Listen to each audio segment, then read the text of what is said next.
Monsieur Seguin n'avait jamais eu de bonheur avec ses chèvres. Il les perdait toutes de la même façon. Un beau matin, elles cassaient leurs cordes, s'en allaient dans la montagne, et là-haut, le loup les mangeait. Ni les caresses de leur maître, ni la peur du loup, rien ne les retenait.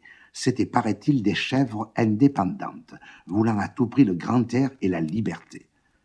Le brave monsieur Seguin, qui comprenait rien au caractère de ces bêtes, était consterné. Il disait « Oh, c'est fini. Les chèvres s'ennuient chez moi.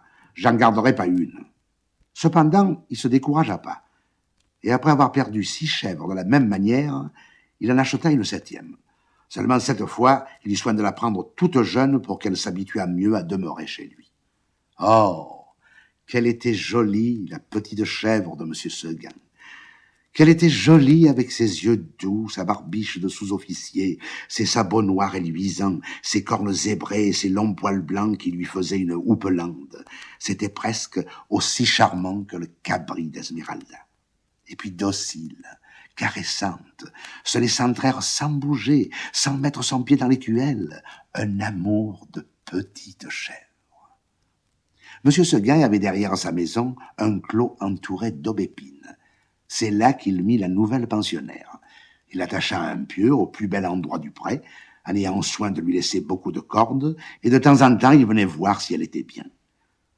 La chèvre se trouvait très heureuse, et broutait l'herbe de si bon cœur que M. Seguin était ravi. Enfin, pensait le pauvre homme, en voilà une qui ne s'ennuiera pas chez moi. M. Seguin se trompait. Sa chèvre s'ennuya. Un jour, elle se dit, en regardant la montagne, « Oh, comme on doit être bien là-haut! Quel plaisir de gambader dans la bruyère sans cette maudite longe qui vous écorche le cou! Mais c'est bon pour l'âne ou pour le bœuf de brouter dans un clos.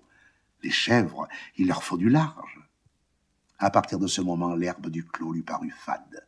L'ennui lui vint. Elle maigrit. Son lait se fit rare. Oh, c'était pitié de l'avoir tiré tout le jour sur sa longe, la tête tournée du côté de la montagne, la narine ouverte en faisant « mais » tristement.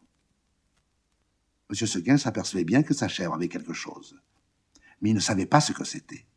Un matin, comme il achevait de la traire, la chèvre se retourna et lui dit dans son patois « Écoutez, M. Seguin, je me languis chez vous, laissez-moi aller dans la montagne. » « Ah, mon Dieu, elle aussi !» cria M. Seguin stupéfait. Et du coup, il laissa tomber son écuelle, puis s'asseyant dans l'herbe à côté de sa chèvre. « Comment, Blanquette, tu veux me quitter ?» Et Blanquette répondit « Oui, M. Seguin. »« Est-ce que l'herbe te manque ici ?»« Oh non, M. Seguin. Tu es peut-être attaché de trop court. Veux-tu que j'allonge la corde ?»« Ce n'est pas la peine, M. Seguin. »« Alors, mais qu'est-ce qu'il te faut? Qu'est-ce que tu veux ?»« Je veux aller dans la montagne, M. Seguin. » « Mais malheureuse, tu ne sais pas qu'il y a le loup dans la montagne. Que feras-tu quand il viendra ?»« Je lui donnerai des coups de corne, M. Seguin. »« Le loup se moque bien de tes cornes. Il a mangé des biques autrement encornées que toi. Tu sais bien, la pauvre vieille Renaude, qui était ici l'an dernier, une maîtresse chèvre, forte et méchante comme un bouc. Elle s'est battue avec le loup toute la nuit. Puis le matin, le loup l'a mangée. Pécaille, pauvre Renaude. Ça ne fait rien, M. Seguin. Laissez-moi aller dans la montagne. »« Bonté divine, dit M. Seguin. Mais qu'est-ce qu'on leur fait donc à mes chèvres?